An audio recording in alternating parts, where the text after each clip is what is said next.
Rahayu, Rahayu, Sagung, Lumadi. Pada kesempatan kali ini akan melanjutkan cerita Krishnoko Sosro dan Sabu Ireng bagian ke-47. Paman, kata Gajah Sora kemudian, suruh seorang sediakan kuda-kuda kami. Meskipun kata-kata itu diucapkan dengan berlahan-lahan, tetapi artinya adalah besar sekali. Gajah Sora sendiri telah merasa perlu untuk sewaktu-waktu bertindak. Menurut perhitungannya, orang-orang yang mendatangi Banyu Biru itu pasti terdiri dari orang-orang yang tak dapat direndahkan. Wonomerto tidak lagi mau membuang waktu, maka segera diperintahkan seorang untuk menyiapkan kuda-kuda mereka. Berbareng dengan itu, Ki Ageng Lembusora pun telah memerintahkan orangnya untuk mempersiapkan kuda-kuda mereka pula. Saat orang-orang itu menyiapkan kuda di halaman, muncullah di antara mereka Arya dengan 2 ekor kuda di tangannya. Seekor berwarna hitam mengkilat dan seekor lagi berwarna abu-abu. "Ini kuda paman," teriaknya kepada Maisa Jenar. Maisa Jenar terkejut melihat Arya hadir dalam kesibukan itu. "Kau mau kemana, Arya?" tanya Maisa Jenar. "Aku ikut paman ke tempat kebakaran itu," jawabnya. "Arya," potong Gajah Sora, "kau jangan menambah kesibukanku dan pamanmu. Masuklah ke dalam. Kalau kau mau pergi juga, seterusnya aku tak mau mengajari kau sama sekali." Arya memandang ayahnya dengan penuh kecewa, tetapi ia sama sekali tidak berani membantah. Sebab dalam saat-saat yang demikian, ayahnya memang dapat bertindak agak keras terhadapnya. Sementara itu, keributan semakin menjadi-jadi. Orang-orang Banyu Biru adalah orang-orang yang cukup terlatih di bawah pimpinan Gajah Sora. Karena itu, di beberapa tempat yang juga timbul pertempuran-pertempuran, Laskar Banyu Biru segera dapat menguasai keadaan. Tetapi di bagian barat dan utara, ternyata kekuatan mereka tak dapat dianggap ringan.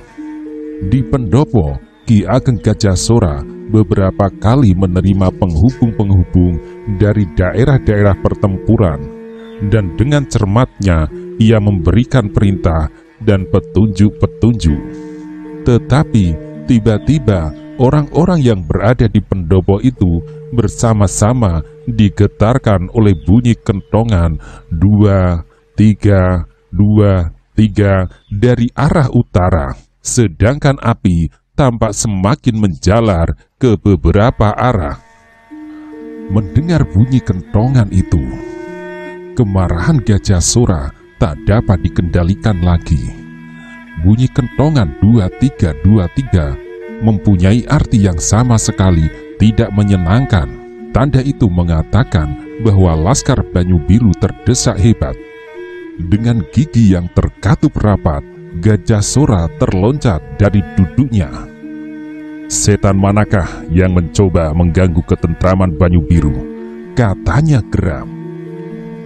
"Paman Wonokerto," kata Gajah Sora kepada Wonokerto, "aku akan pergi ke tempat itu. Rupanya kekuatan lawan dipusatkan di sana. Berilah tanda supaya sebagian dari pasukan cadangan dikerahkan ke utara." Segera Wonomerto memerintahkan memukul kentongan 24-24 berturut-turut. Bersama dengan itu, Gajah Sora meloncat ke atas kudanya. "Adi Lembusora dan Maisa Jenar, marilah kita lihat daerah itu," katanya. Maisa Jenar nampak ragu sebentar. Kalau mereka seluruhnya meninggalkan tempat itu, lalu bagaimanakah dengan keris yang disimpan oleh Gajah Sora? Rupanya keraguan-raguan itu diketahui oleh Gajah Sora. Tak seorang pun yang akan dapat mengalahkan Paman Pandan Kuning kalau bukan seorang yang luar biasa hebatnya. Jadi, menurut perhitunganku, pimpinan dari gerombolan itu berada di sana. Biarlah rumah ini aku serahkan kepada Paman Wonomerto dan Paman Sawung Rono. Aku percaya kepada Paman berdua dengan beberapa orang pasukannya. Berilah aku tanda kalau keadaan memaksa. Ingat Paman, tak seorang pun boleh menginjakkan kakinya di halaman rumah ini. Baik anak mas, aku akan menjaganya, jawab Wonomerto. Siapa yang di halaman belakang? Tanya Gajah Sora. Panjawi dan laskarnya, jawab Wonomerto. Bagus, aku percaya pula pada anak muda itu. Kelak, ia pasti menjadi seorang prajurit pilihan. Nah Paman, aku akan berangkat. Sekejap kemudian, Gajah Sora mendera kudanya dan lari dengan kencangnya. Lembu Sora dengan beberapa pengiringnya segera menyusul, dan yang paling belakang adalah Maisa Jenar dengan kuda abu-abu yang dibawa oleh Arya tadi. Maka segera iring-iringan itu meluncur seperti angin ke arah tempat kebakaran di sebelah utara Banyu Biru di kaki Bukit Telomoyo. Dari tempat yang agak tinggi di luar halaman, mereka dapat melihat dengan jelas api yang berkobar-kobar di beberapa tempat. Melihat nyala api itu, hati Gajah Sora menjadi semakin panas. Ia memacu kudanya lebih laju lagi. Kuda yang telah berlari sekuat tenaga itu, menurut perasaan Gajah Sora, seperti ular yang merambat di dedaunan, lambat sekali. Tetapi akhirnya, dengan menahan kekesalan hati, mereka sampai juga di tempat pertempuran. Dari jarak yang cukup jauh, Gajah Sora dengan rombongannya dapat melihat arena pertempuran yang terjadi di pinggir sebuah perkampungan. Rupanya, pertempuran itu telah berlangsung dengan serunya. Di kedua belah pihak telah jatuh beberapa orang korban. Ternyata, pasukan-pasukan cadangan Banyu Biru yang dipimpin oleh Ki Bantaran telah tiba di tempat itu dan telah pula melibatkan diri dalam pertempuran. Dalam pengamatan yang sebentar itu, Gajah Sora melihat betapa kuatnya pihak lawan. Dilihat dari bekas-bekasnya, ternyata bahwa arena pertempuran itu telah bergeser agak jauh mendekati perkampungan. Bahkan, beberapa orang dari mereka telah membakar rumah-rumah penduduk yang tak bersalah. Kemarahan hati Gajah Sora semakin menggelora. Karena itu, setelah ia menemukan pertimbangan mengenai keseluruhan pertempuran itu, segera ia memberikan perintah. Lembu Sora, bawalah anak buahmu ke sebelah kiri. Lingkari arena ini, dan kau harus dapat menguasai jalan kecil di ujung sawah itu. Kalau aku berhasil mendesak mereka, usahakan jangan dibiarkan mereka lolos. Aku ingin tahu siapa mereka. Bawalah beberapa orang bersamamu. Baik Kakang, jawab Lembu Sora. Setelah itu, ia pun segera pergi ke tempat yang telah ditentukan. Ia melingkar menyusup perkampungan untuk kemudian muncul kembali menuju jalan kecil di ujung sawah. Dalam keremangan cahaya api yang menjilat ke udara, arena pertempuran itu seolah-olah sengaja dijadikan daerah yang diterangi oleh ribuan obor di sekitarnya. Sepeninggalan Lembu Sora, Gajah Sora dan Maisa Jenar berdiri mengawasi medan. Maisa Jenar adalah bekas prajurit pengawal raja. Karena itu, ia mempunyai pandangan yang cukup masak mengenai keadaan medan. Maka segera ia melihat kelemahan Laskar Biru. Kakang, menurut pengamatanku, letak kesalahan Laskar Biru adalah beberapa orang yang cukup masak berkumpul di dalam satu titik. sehingga di bagian-bagian lain banyak terdapat kelemahan. Kata Maisa Jenar. Gajah Sora mengangguk-anggukan kepalanya. Kau benar, Adi Maisa Jenar. Aku melihat pula kelemahan itu. Tetapi pastilah mereka menghadapi keadaan darurat. Bahkan Bantaran pun telah terlibat dalam perkelahian di titik itu. Jawabnya. Siapakah yang bersenjatakan pedang panjang serta melompat-lompat dengan lincahnya itu? Tanya Maisa Jenar.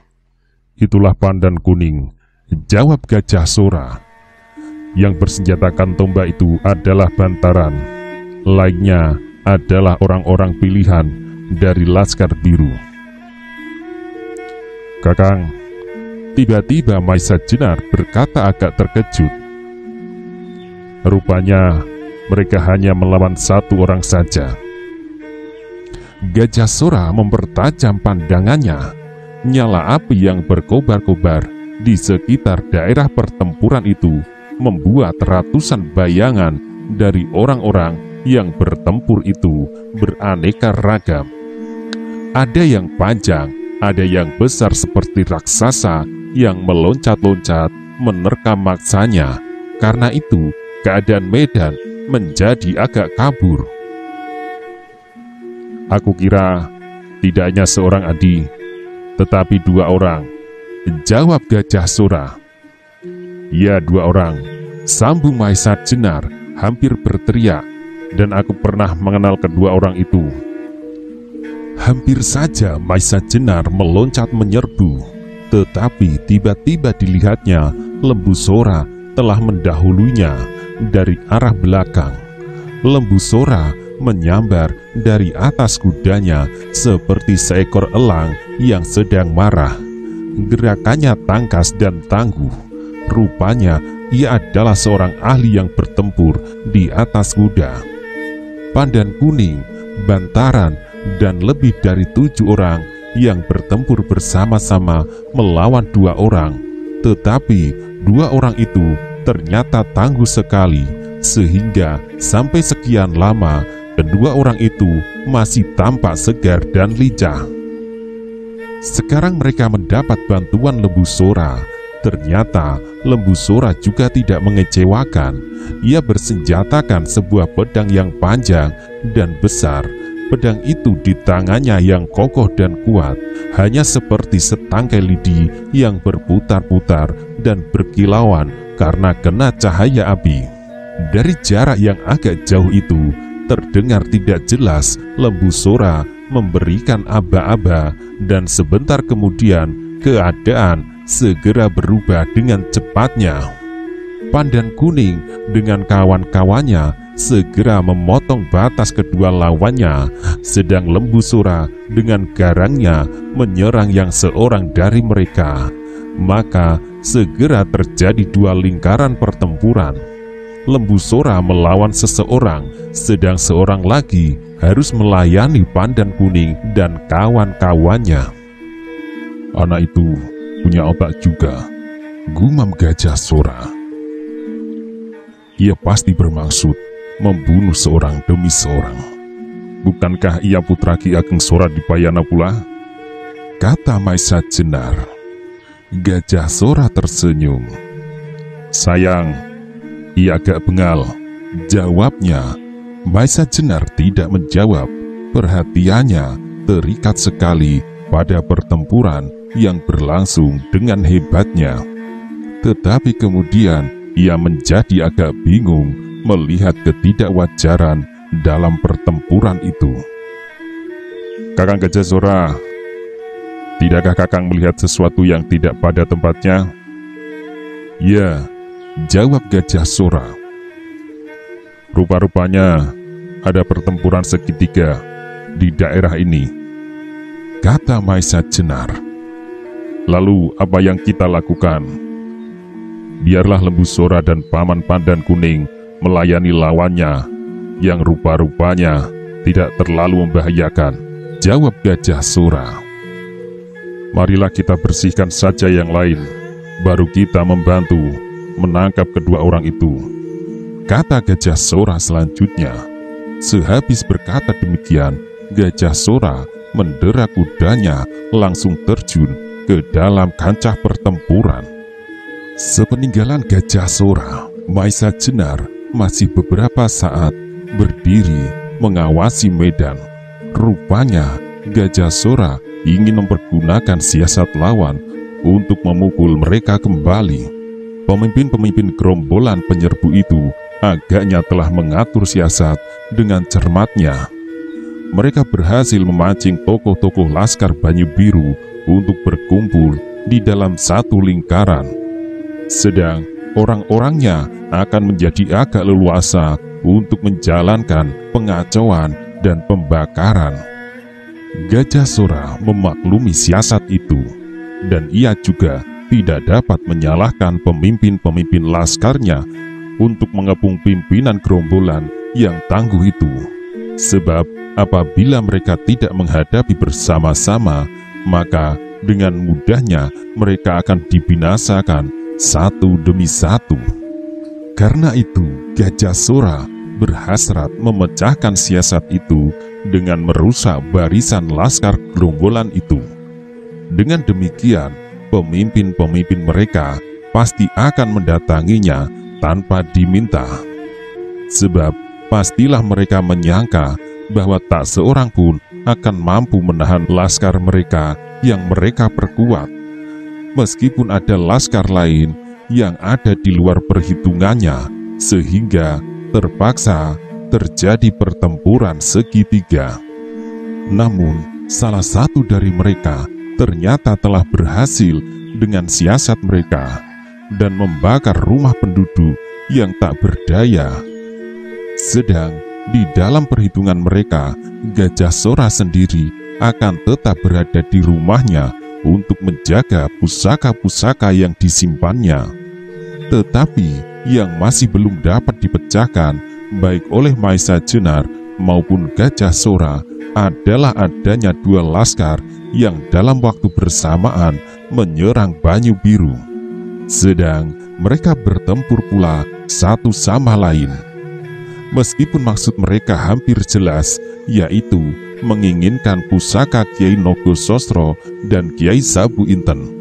Kecuali itu, Maisa Jenar juga sangat tertarik ketangguhan dua orang tokoh gerombolan yang dengan tangkasnya dapat mempertahankan diri dari kepungan Pandan Kuning serta kawan-kawannya.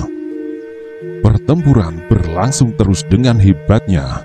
Laskar Banyu Biru telah berjuang mati-matian untuk mencoba mempertahankan tanah mereka serta seluruh isinya. Dengan munculnya Lembu Sora, keadaan sudah mulai berubah. Lembu Sora ternyata juga merupakan seorang laki-laki yang luar biasa. Pandangannya yang terlalu besar menurut ukuran biasa itu berputar seperti baling-baling yang dengan dahsyatnya selalu melingkari lawannya dengan serangan-serangan maut. Tetapi lawan Lembu Sora pun memiliki kelincahan yang luar biasa. Sayang bahwa jarak mereka agak jauh dari Maisa Jenar. Apalagi prajurit-prajurit yang sedang bertempur itu selalu bergerak-gerak membayangi pandangannya, sehingga ia tidak dapat melihat dengan jelas. Karena tertarik kepada kedua orang pemimpin gerombolan yang perkasa itu, Maisa Jenar ingin lebih mendekat lagi. Maka segera ia turun dari kudanya dan mengikatkan kuda itu pada sebatang pohon. Dengan berlahan-lahan ia menerobos medan yang sedang ribut. Ia berjalan mendekati Lembu Sora. Beberapa kali Maisa Jenar mendapat serangan dari laskar-laskar gerombolan itu. Tetapi dengan 1-2 gerakan saja Maisa Jenar telah dapat merobohkan mereka. Di bagian lain, di tengah pertempuran itu, tiba-tiba terdengar sorak-sorak yang riuh. Rupanya Laskar Banyu Biru ketika melihat kepala daerah mereka yang perkasa terjun ke arena, mereka menjadi gembira sekali. Tiba-tiba seolah-olah tubuh mereka masing-masing mendapat tambahan kekuatan yang hebat. Karena itu, mereka bersorak-sorak gemuruh, dan bersamaan dengan itu, gerak mereka menjadi lebih dahsyat. Sorak-sorak itu segera disambut oleh hampir seluruh laskar Banyu Biru yang berada di arena itu. Dengan kehadiran Lembu Sora, Gajah Sora, dan Mahesa Jenar, segera keadaan medan menjadi berubah. Laskar dari kedua gerombolan yang semula bertempur satu sama lain memusatkan kekuatan mereka untuk menggempur Laskar Banyu Biru. Meskipun demikian, Laskar Banyu Biru kini kekuatannya sudah jauh bertambah. Sejalan dengan itu, lawan Pandan Kuning yang semula bertempur berpasangan dan kemudian harus melawan seorang diri, merasakan juga tekanan yang semakin berat. Karena itu, ia bertempur semakin seru serta mengerahkan seluruh tenaganya. Apalagi ketika didengarnya Laskar Banyu Biru bersorak-sorak. Tiba-tiba dari arah lain terdengarlah sebuah suitan nyaring, disusul dengan bunyi suitan pula dari orang yang sedang bertempur melawan Pandan Kuning. Rupanya, suitan-suitan itu merupakan tanda-tanda dan perintah. Segera tampaklah beberapa laskar gerombolan berlontaran menyerbu Pandan Kuning dan kawan-kawannya. Mereka mencoba untuk mengamati kedudukan pemimpinnya yang dengan satu gerakan dahsyat memecahkan kepungan Pandan Kuning dan kawan-kawannya. Ia melepaskan diri dari pertempuran itu untuk dapat langsung menghadapi Gajah Sora. Maka ketika orang itu telah berdiri di luar lingkaran, Mahesa Jenar segera dapat melihatnya dengan jelas, dan pada saat itu pula rasanya jantung Mahesa Jenar menggelagak hebat. Orang yang memimpin gerombolan itu dan yang telah bertempur dengan gagahnya adalah seseorang yang bertubuh kekar, berkumis tebal, dan di kedua belah tangannya tergenggam dua bilah pisau belati panjang. Lowo Ijo, geram Mahesa Jenar di antara suara gemertak giginya yang beradu dengan kerasnya. Maka dengan gerak tanpa sadar, Mahesa Jenar meloncat lebih dekat lagi untuk mengenali pasangan Lowo Ijo yang sedang bertempur melawan Lembu Sora, dan dengan kekuatan yang seimbang, orang itu pasti memiliki kekuatan yang setidak-tidaknya sama dengan Lowo Ijo. Ketika Mahesa Jenar sudah menjadi semakin dekat dan dapat melihat lawan Lembu Sora itu agak jelas, ia menjadi bertambah terkejut lagi. Orang itu adalah seorang laki-laki tampan dengan sebuah tongkat hitam di tangan kiri yang dipergunakan sebagai perisai. Sedang di tangan kanannya tampak sebilah pedang yang tipis dan lentur.